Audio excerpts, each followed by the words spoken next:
Want to feel better about yourself? Increase your self-esteem? The work, the famous psychologist Carl Rogers can help us better understand self-esteem and how to increase it.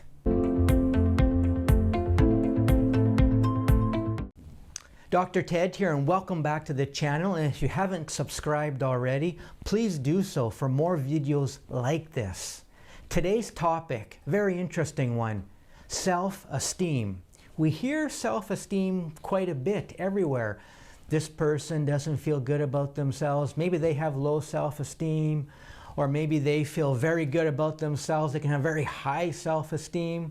So what is self-esteem?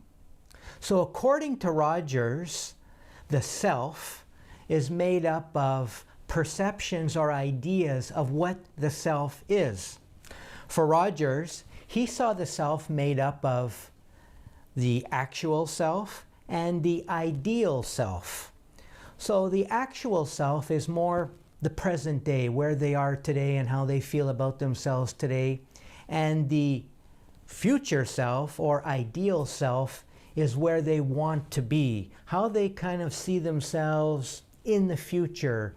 This kind of, again, this very nice self. For example, a very maybe confident self, a very kind of mature self. So this ideal self is composed of or possesses a lot of very highly valued kind of characteristics that the person really wants to possess, to have. They really kind of idealize them. So you can see the self is made up of different perceptions, where they are in the present, this actual self, and where they want to be. So levels of self-esteem come from these two selves and how they kind of interact with each other.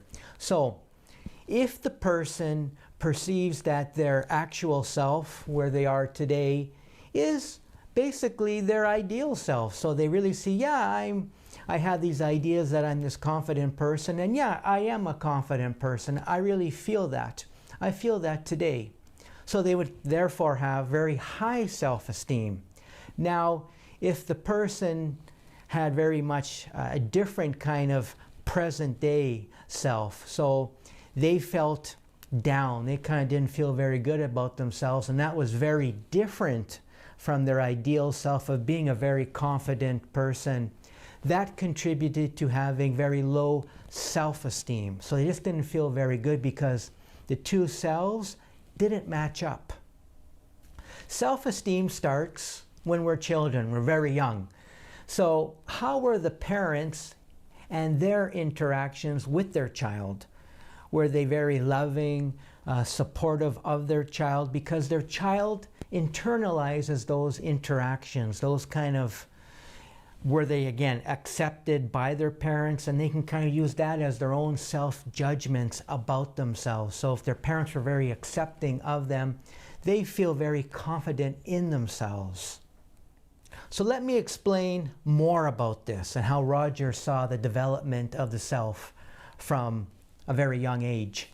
Mothers who are very warm towards their children, very loving, very caring, more likely to have children who had high self-esteem, because the children felt, I'm very worthy, I'm very significant, people will accept me for who I am, I have value in this world.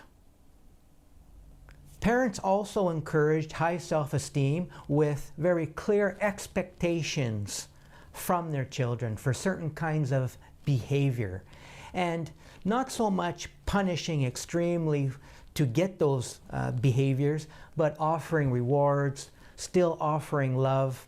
Children who had low self-esteem had parents who weren't very clear on what the expectations were. And when the children maybe misbehaved and the parents didn't approve, they were punished maybe severely, where instead of rewards being given, there was maybe things taken away from them. There was a very harsh kind of reactions. Love was withdrawn from the child. So for Rogers, for a child to develop really healthy self-esteem, The child should be allowed to grow, to kind of explore, to really self-actualize, to kind of see the world for themselves and what really works for them. Now, parents, yes, can have their boundaries and to kind of have their, expectations for the child, but they still accept the child for who they are. And they may not like the behavior that they do, but they still love the child. It's very important for a child to develop really high self-esteem. So therefore, there is a difference when a parent says, I don't like what you're doing, versus I don't like you. So as adults, it's really important to find environments that really support our self-esteem.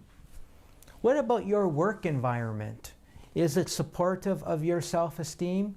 When you go to work, do you feel that your ideas are accepted, that you yourself are accepted? Or do you feel put down by your supervisor, maybe put down by your coworkers, feeling that you're not really achieving much? Low self-esteem.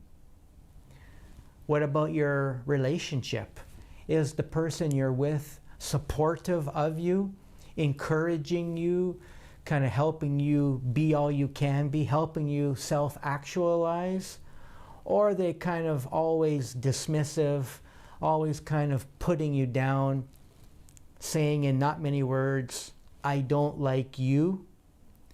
As we can see from Rogers' work of people growing up, young people growing up, this can be not very healthy for developing high self-esteem. In conclusion, very interesting work by Carl Rogers. And we get to see how people's self-esteem develops right from a young age. And we can learn a lot from that. What environments are we in that are encouraging really good self-esteem for us? Are we being put down in those various environments? What are you doing to self-actualize, to be everything you can be, to achieve those goals of being more? Does it line up with your self right now? Maybe that could be the reason you're not feeling good about yourself, experiencing low self-esteem. So I encourage you, seek out opportunities, environments, places that can help raise you up, allow you to achieve, allow you to be everything you want to be. Something to think about. As always, wishing you the greatest mental health. And until the next video, take care.